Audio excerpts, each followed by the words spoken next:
పిండముగా ఉన్న నాటి నుంచి ప్రతి అవయవము రూపొందించబడుతున్నప్పుడు కాళ్ళు చేతులు వచ్చాయా లేదా, తలొచ్చిందా లేదా, గర్భంలో ఉన్నటువంటి ఆ బిడ్డకు గుండె ఏర్పడిందా లేదా, ఇలా వెతుకుతారంతే స్కానింగ్తో.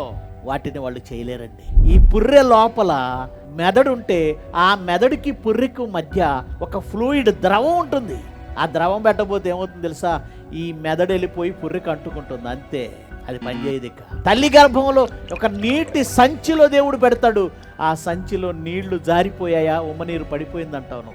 ఆ బిడ్డను తీసేయటం తప్ప చేతగాని వైద్య శాస్త్రం బిడ్డను తీసేస్తున్నామని సాగు కబురు చల్లగా చెబుతున్నారు. మరి ఈరోజు నువ్వు నేను బ్రతుకున్నావంటే, తల్లి గర్భం నుంచి బయటకు వచ్చావంటే, గర్భమున పడినది మొదలుకొని నీవే నాకు ప్రాపకుడివి.